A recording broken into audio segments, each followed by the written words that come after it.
தனு, நான் ஏசியை போட்டு தூங்க போறேன். தூங்கி எழுந்து நானா கதவு திறக்கிற வரைக்கும் யாரும் என்ன டிஸ்டர்ப் பண்ணக்கூடாது, புரியுதா? சரிங்கம்மா. போ.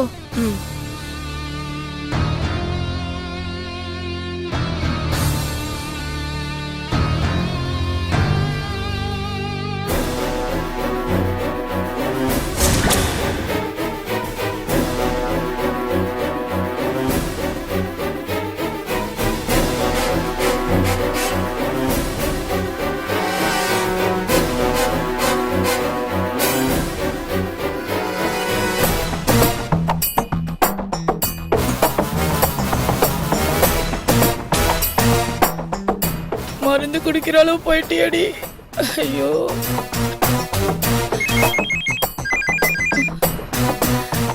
மாதவி. அம்மா, அழறீங்களா? பின்ன அழுவாம என்னடி பண்ண சொல்ற? ஏற்கனவே ஒருத்தைய பறி கொடுத்துட்டு நிக்கிற, இப்போ உன்னையும் இழந்துட்டு நிக்க சொல்றியா? ஏண்டி, என்னடி ஆச்சு உனக்கு? தேவ கொல்றதுக்கு தாண்டி உன்னை அமுச்சு வச்ச. இப்ப நீயே விஷத்தை சாப்பிட்டு இப்படி தற்கொலைக்கு முயற்சி பண்ணிருக்க. அங்க உனக்கு என்ன ஆச்சோ ஏதாச்சோன்னு நான் இங்க வயித்துல நெருப்ப கட்டிக்கிட்டு இருக்கேன்டி. ஏண்டி இப்படி எல்லாம் பண்ற? அம்மா, நான் தான் சொன்னனே, உயிர் போற அளவுக்கான விஷம் கிடையாதுன்னு. அதோட தேவோட பாட்டி என்னை எப்படியும் காப்பாத்திடுவாங்கன்னு தெரியும். நான் இந்த அளவுக்கு ஒரு டிராமா போடலனா அன்னைக்கே தேவ் என்னை வீட்டை விட்டு துரத்திருப்பான். ஆனா இப்ப தேவே நினைச்சாலும் என்னை இங்க இருந்து அனுப்ப முடியாது. ஹாஸ்பிட்டல்ல இருந்து டிஸ்சார்ஜ் ஆகி வந்துட்டேன். ஆனா இங்க வந்ததுமே பவித்ராவுக்கும் தேவுக்குமான கல்யாண பேச்ச அந்த கிழவியும் பேரனும் பேச ஆரம்பிச்சுட்டாங்க.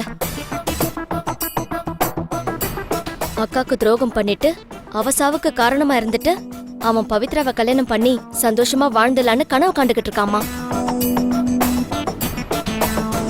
நான் அப்படி அவனை வாழ விட்டுருவனா? அம்மா,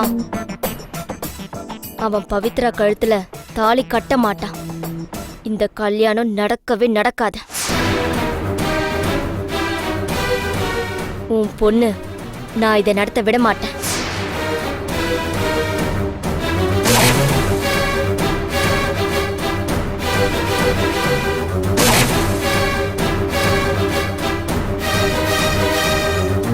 நான் இங்க சாகிறதுக்காக வரலம்மா, தேவ சாகடிக்கத்தான் வந்திருக்கேன். என்கிட்ட மாட்டிக்கிட்டு அவன் தினம் தினம் செத்து செத்து பொழைக்கணும். ஒரு நாள் நிரந்தரமா அவன் மூச்சியே நான் நிறுத்திடுவேன். இது போதும் எனக்கு, இது போதும்.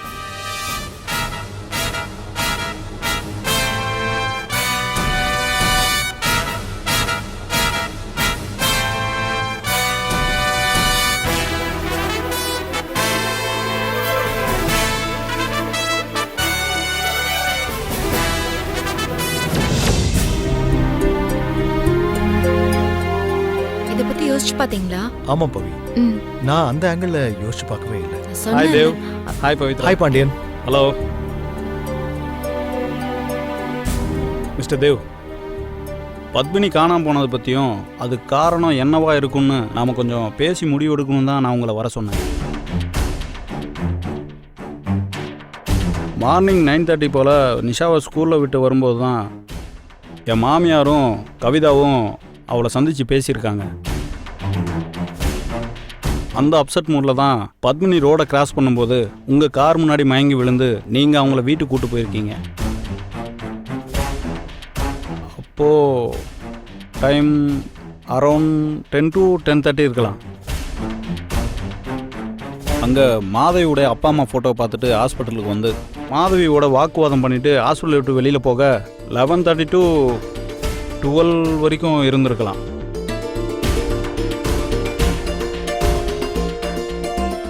நர்ஸு கூட அப்படி தான் சொன்னாங்க. அதுக்கப்புறம் பத்மினி எங்கே போனாங்கன்னே தெரியல. இல்லை பத்மினிக்கு என்ன ஆச்சுன்னு கூட தெரியல.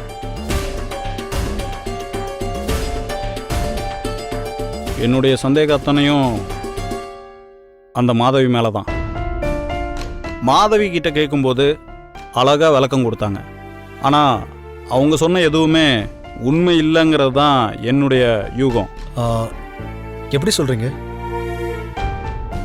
இல்லை, ஒருத்தருடைய பார்வை, பாடி லாங்குவேஜ், ஸ்பான்டேனியஸாக பதில் சொல்கிறது, இதெல்லாம் வச்சு பார்த்தா எதுவுமே உண்மை இல்லைன்னு எனக்கு தோணுது. மாதவியுடைய அம்மா அப்பா ஃபோட்டோவில் ஏதோ விஷயம் இருக்கு. பத்மினி நேராக வந்தால் தான் உண்மை என்னங்கிறது நமக்கு தெரிய வரும். ஆனால் இப்போ பத்மினி ஏதாவது ஆபத்தில் இருப்பாங்களாங்கிறதான் என் பயம் எல்லாமே. எப்ப என் மேல பழைய சுமத்தி அதனால விஷத்தை சாப்பிட்டேன்னு மாதவி சொன்னாலோ அப்பவே அவ பொய்யானவன்னு ப்ரூவ் ஆயிடுச்சு. தன்னை பாட்டியோட பேத்தின்னு நிரூபிக்கிறதுக்காக அவ எந்த எல்லைக்கும் போவான்னு நான் நினைக்கிறேன். ஆனாலும் பவி ஒருத்தி தன்னோட உயிரிய போக்கிக்கிற அளவுக்கு போவாளா? அப்படியெல்லாம் உயிர் போயிடாதுன்னு தெரிஞ்சுதான் விஷத்தை குடிச்சிருக்கா. அந்த விஷத்தோட தன்மை என்னன்னு அவளுக்கு தெரிஞ்சிருக்கு. ஆனா அத பாட்டியால உணர முடியாதே. நம்ம சொன்னாலும் அவங்களுக்கு புரியாது. பாட்டிக்கு புரியலனாலும் நீங்க புரிஞ்சுக்கிட்டா சரி. இருந்தாலும் பவி, மாதவி கிட்ட ஏதோ ஒரு மாற்றம் வந்துட்டதாதான் நான் நினைக்கிறேன். மாதவி கிட்ட ஒரு மாற்றம் வந்திருக்குன்னா அது ஒரு நல்ல மாற்றமா இருக்கணும் தான் நான் ஆசைப்படுறேன். எப்படியோ பத்மினியை தேடி கண்டுபிடிக்கணும். ஒருவேளை அவங்க ஏதாவது ஆபத்தில் இருந்தால் அவங்கள மீட்டு எடுக்கணும். பத்மினி வந்துட்டா நம்மளுடைய எல்லா கேள்விக்கும் சந்தேகத்துக்கும் பதில் கிடைச்சிரும். ஏன் மாதவி யாரு என்னங்கிற ஒரு தெளிவும் கிடைச்சிரும்ல. சரி தேவ், அப்போ நான் கிளம்புறேன். டைம் ஆயிடுச்சு. பத்மினி தேடி கண்டுபிடிக்கிற ஏற்பாடுகளை நான் பண்றேன். பாய் தேவ். வரேன் பவித்ரா. சரி.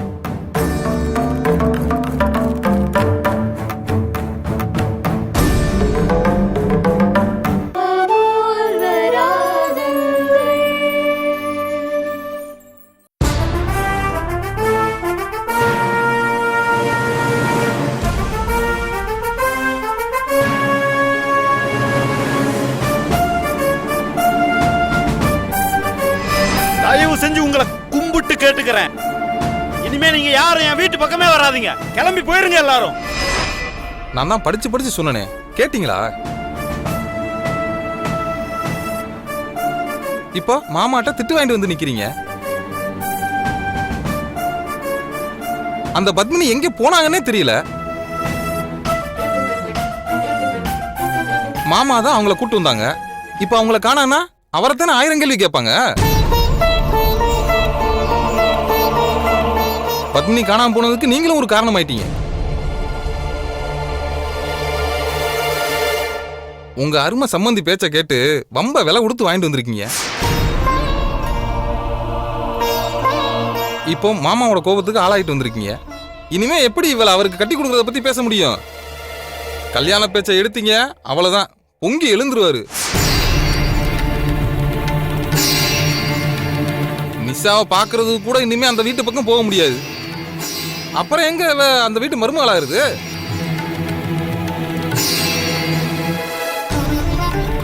அதனால நான் ஒரு விஷயம் சொல்றேன், பொறுமையா 2 பேரும் கேளுங்க.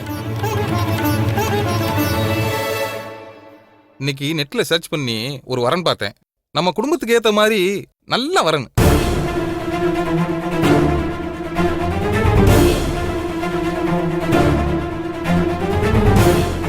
சரின்னு சொன்னீங்கன்னா ஜாதகத்தை வாங்கி பொருத்தம் பார்க்கலாம். அண்ணே, நான் தான் மாமாவை கட்டிக்க போறேன்னு சொல்லிட்டேன்ல. நீ எதுக்காக தேவையில்லாம நெட்ல சர்ச் பண்ற? உனக்கு எதுவும் பொண்ணு பாத்தியா? அப்படின்னா அவளையே பார்த்து கல்யாணம் பண்ணிட்டு நீ சந்தோஷமா இருக்க வேண்டியது தானே. எதுக்காக என்ன இழுத்து விட பாக்குற?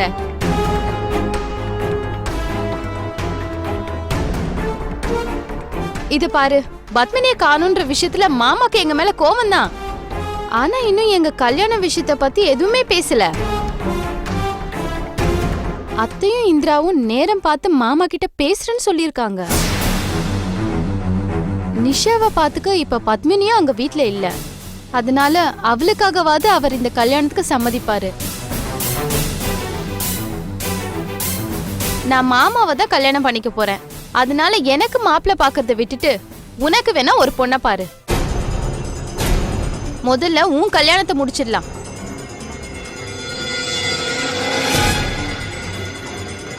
என்னம்மா அவ நடக்காத விஷயத்தை இவ்வளவு பிடிவாதமா பேசிட்டு போறா?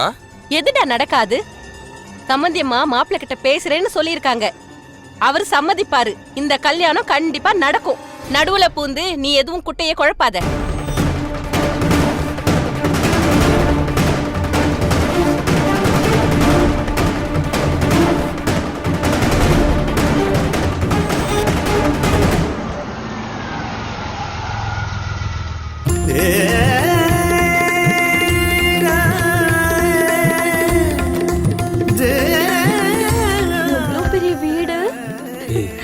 கொஞ்சம் அடக்கி வாசி. அந்த இடத்துல போயிட்டு வாடா வா. இப்ப ஆமா.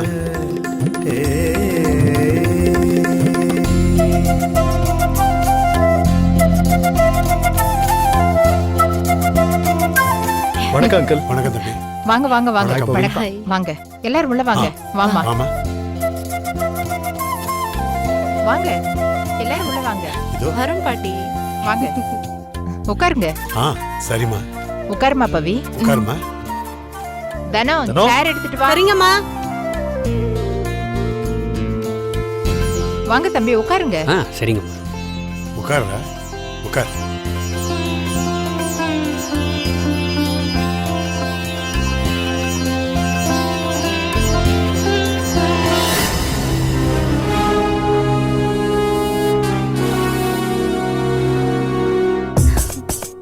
சுபா சுபா அகங்கம்.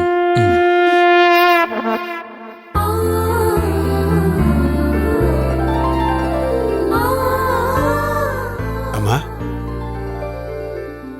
கல்யாண ஏற்பாடுகள் பத்தி மட்டும் பேச வரல.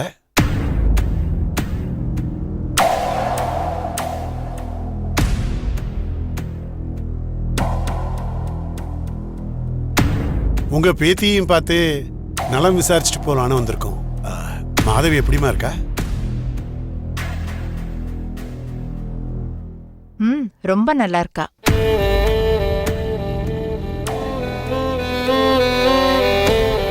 திடுதுப்புன்னு இவ இப்படி ஒரு காரியத்தை பண்ணவும் ஹாஸ்பிட்டலே இருக்க வேண்டியதாயிடுச்சு. அதான் நடுவுல உங்க யார்கிட்டயும் பேச முடியல. இல்ல பரவாயில்ல. பவித்ரா சொன்னா.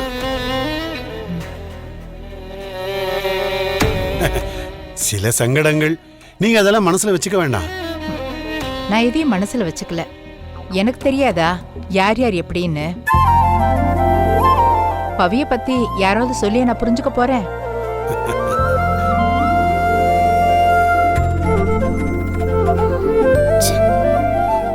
எங்க வீட்டை விட்டு போக வேண்டியது வந்துருமோன்னு மாதவி பயத்துல எதேதோ சொல்ல போய் அதை நாங்களும் நம்பி பவி மனசை நோகடிச்சிட்டோம். இத சாதாரணமா எடுத்துக்கிட்டு நீங்க எல்லாரும் வீட்டுக்கு வந்தது ரொம்ப சந்தோஷம்.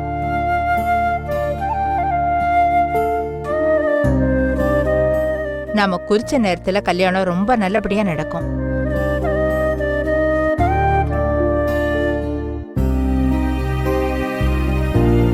கல்யாண வேலைகளை நம்ம எல்லாரும் சேர்ந்தே செய்வோம். பவித்ரா எங்க வீட்டுக்கு மருமகளை வரப்போறத பார்க்க நான் ரொம்ப ஆவலா காத்துக்கிட்டு இருக்கேன். நானும் தான்.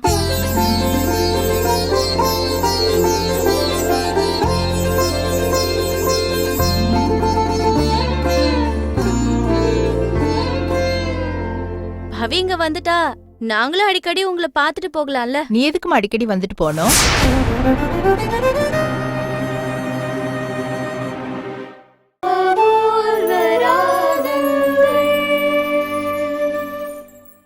பவி இங்க வந்துட்டா நாங்களும் அடிக்கடி உங்களை பார்த்துட்டு போகலாம்ல. நீ ஏமா இங்க அடிக்கடி வந்துட்டு போனோம்?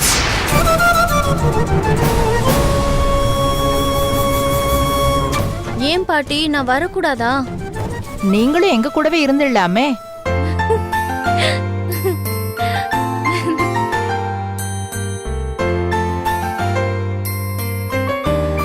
நீங்க அப்படி சொல்றீங்களா? அப்ப சரி.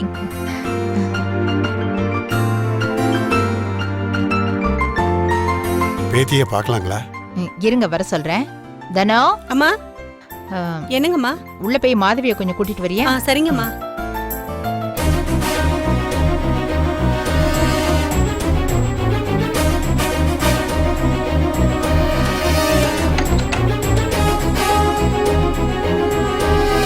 அம்மா அம்மா அம்மா, என்ன? உங்களை பாட்டி கூப்பிடுங்கம்மா.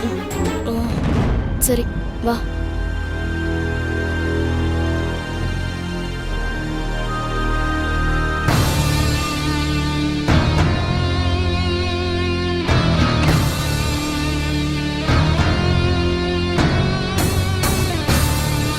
வாமா. Hi uncle. ஹாய். ஹாய் பவி. ஹாய். எப்படிமா இருக்க? நல்லா இருக்கேன். முழுசா குணமாயிட்டேன். நீங்க எல்லாரும் வரீங்கன்னு பாட்டி சொல்லியிருந்தாங்க. உங்க எல்லாரையும் பார்க்கணும்னு ரொம்ப ஆவலா இருந்தேன்.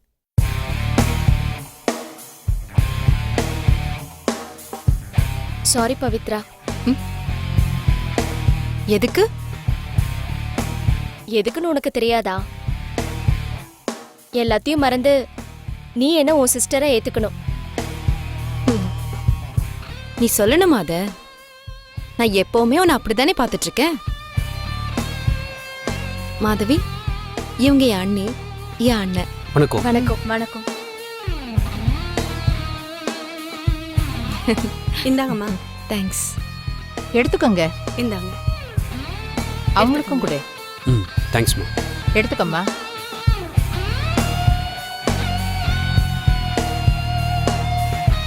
பவி, கல்யாண பொண்ணு இல்லையா? நான் உனக்கு கிஃப்ட்ஸ் எல்லாம் வாங்கி வச்சிருக்கேன். என் ரூமுக்கு வரியா? அதெல்லாம் உனக்கு காட்டுறேன். பரவாயில்லையே, இதெல்லாம் எங்களுக்கு தெரியாம எப்ப வாங்கி வச்ச? வாங்கின பாட்டி.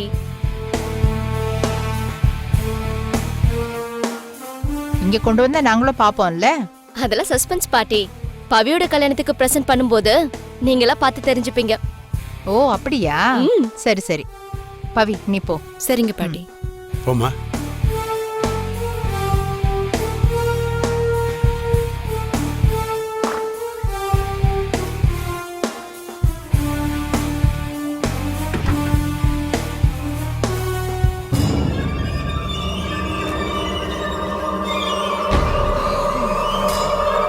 என்ன பவித்ரா, gift கொடுக்க போறேன்னு ரொம்ப ஆவலா இருக்கியா? gift பொருளா இல்லாம வார்த்தையால கொடுக்க போறேன். என்ன இந்த வீட்டை விட்டு விரட்டி அடிக்கணும்னு தேவ் நினைச்சாரு. கர்ணம் தப்புனா மரணங்கிற மாதிரி விஷத்தை சாப்பிட்டு இன்னைக்கு என்னையே அசைக்க முடியாதுங்கிற அளவுக்கு இந்த வீட்டுல காலை ஊனிட்டேன். தேவே நினைச்சாலும் இனி என்ன இந்த வீட்டை விட்டு அனுப்பவே முடியாது. அன்னைக்கு உனக்கு ஒரு அதிர்ச்சியான தகவல் வரும்னு சொன்னனே, தேவையோ பாட்டியவோ ஏதாவது பண்ணிடுவேன்னு பயந்துட்டல்ல? பயப்படாத, நான் அவங்கள எதுவுமே பண்ண மாட்டேன். ஆனா இனி இந்த வீட்ல நடக்கிறதெல்லாம் நான் வச்சதுதான் சட்டமா இருக்கும். குறிச்ச தேதியில உங்களுக்கு கல்யாணம் நடக்க போறதா எல்லாரும் பெருசா கனவு கண்டுகிட்டு இருக்கீங்கல்ல, அது எல்லாமே வெறும் கனவாதான் போக போகுது. ஐயோ பாவம், நீ ரொம்ப பாவம் பவி. இங்க பாரு, நான் உனக்கு கொடுக்க போற gift இதுதான். இனி இந்த கல்யாணம் நடக்காது.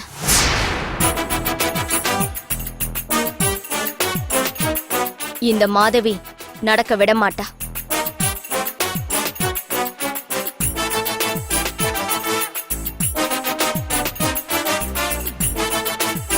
பவித்ரா, உனக்கு தில் இருந்தா இந்த விளையாட்டையே நம்ம 2 பேருக்குள்ளேயே விளையாடக்கூடாது? ஷுவர், விளையாடலாமே. மாதவி, நானும் கூட உனக்கு ஒரு gift கொடுக்கலாம்னு நினைக்கிறேன். என்ன? பொருளா இல்ல, வார்த்தையால. வார்த்தையாலான gift தான். தேவி என் கழுத்துல தாலி கட்ட போறத நீயும் பார்க்க தான் போற. அது நடக்காது. நடக்கும். சேலஞ்ச். சேலஞ்ச்.